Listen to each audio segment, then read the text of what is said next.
Do you really want to know how to set boundaries? ഈ ഒരു വീഡിയോയിലൂടെ എങ്ങനെയാണ് ബൗണ്ടറീസ് സെറ്റ് ചെയ്യുന്നതെന്നാണ് നോക്കുന്നത്.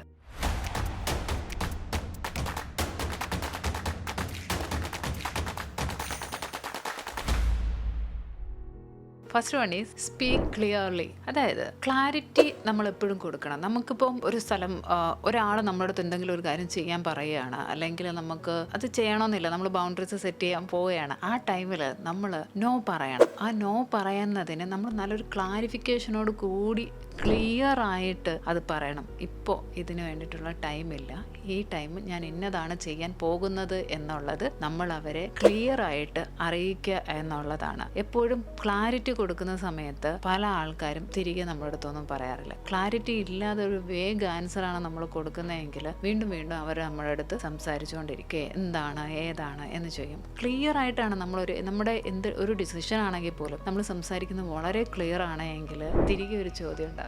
അതുപോലെ തന്നെ നമ്മൾ ക്ലാരിറ്റി കൊടുക്കുന്ന സമയത്ത് ശരിക്കും ഒരു റെസ്പെക്റ്റ് കിട്ടാറുണ്ട്. Clarity always earns respect. Second one is check your energy first. നമ്മളൊരു കാര്യം എടുത്തു ചാടി ഓക്കെ എന്തെങ്കിലും ഒരു ചെയ്യാമോ എന്ന് ചോദിച്ചു, ചെയ്യാം എന്ന് പറയുന്നതിന് മുന്നേ ശരിക്കും നിങ്ങൾ നിങ്ങളുടെ എനർജി ലെവൽ ഒന്ന് അസസ് ചെയ്യണം. എനർജി ലെവൽ എന്ന് പറയുന്നത് ഇപ്പം അത് ചെയ്യാനുള്ള എനർജി എനിക്കുണ്ടോ അത് നോക്കുക. അത് മാത്രമല്ല, നമ്മൾക്ക് അത് ചെയ്യുന്നത് കൊണ്ട് എന്തെങ്കിലും ആവശ്യമുണ്ടോ, അല്ലെങ്കിൽ എന്തെങ്കിലും അതിൽ നിന്ന് നമുക്ക് ബെനിഫിറ്റ് ഉണ്ടോ എന്ന് നോക്കണം. ഒരാവശ്യമില്ലാത്തൊരു കാര്യത്തിന് നമ്മൾ പോയി അത് ചെയ്തു കൊടുക്കേണ്ടതായ കാര്യമില്ല. ആവശ്യമുള്ള കാര്യങ്ങളാണെങ്കിൽ നമ്മുടെ പർപ്പസുമായിട്ട് അലൈൻ ചെയ്യുന്ന കാര്യങ്ങളൊക്കെ ആണെങ്കിൽ നമുക്ക് ചെയ്യുന്നതുകൊണ്ടൊന്നും ഒരു പ്രശ്നമില്ല.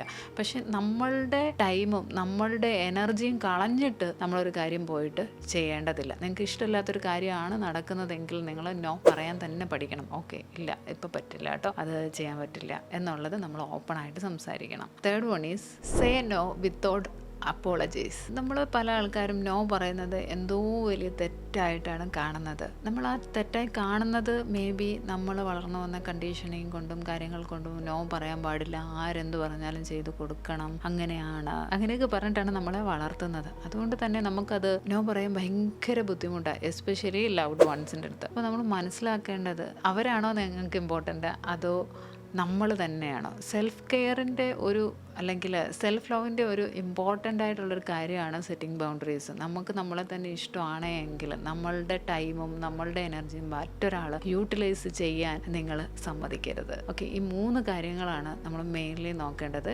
ഫസ്റ്റ് എന്ന് പറഞ്ഞാൽ ക്ലിയർ ആയിട്ട് തന്നെ ഇല്ല എന്നുള്ള കാര്യം അവരെ അറിയിക്കുക, ക്ലാരിറ്റി കൊടുക്കുക. സെക്കൻഡ് വൺ ഈസ് നമ്മുടെ എനർജി അസസ് ചെയ്തതിന് ശേഷം മാത്രം ബാക്കിയുള്ളവരുടെ യെസ് പറയുക. തേർഡ് എന്ന് പറയുന്നത് ഗിൽറ്റിയോ അതിന് അപ്പോളജിയോ ഒന്നും പറയേണ്ട കാര്യമില്ല, ഇത് നിങ്ങൾക്ക് വേണ്ടി ചെയ്യുന്ന കാര്യമാണ്. ഈ 3 കാര്യങ്ങൾ നിങ്ങളുടെ മനസ്സിൽ ഓർക്കുക. അതിനുശേഷം എന്താണോ നിങ്ങൾക്ക് ആവശ്യമില്ലാത്തൊരു കാര്യത്തിന് വേണ്ടിയിട്ടാണ് ഒരു കാര്യം ചെയ്യുന്നത്, അല്ലെങ്കിൽ ഒരു ബൗണ്ടറീസ് നിങ്ങൾക്ക് സെറ്റ് ചെയ്യണം, എവിടെയാണ് സെറ്റ് ചെയ്യേണ്ടത്, പേഴ്സണൽ ലൈഫിലായാലും പ്രൊഫഷണൽ ലൈഫിലാണെങ്കിലും you have to say no. ഇതുപോലുള്ള യൂസ്ഫുൾ വീഡിയോസിനായി ചാനൽ സബ്സ്ക്രൈബ് ചെയ്യുക. Thank U.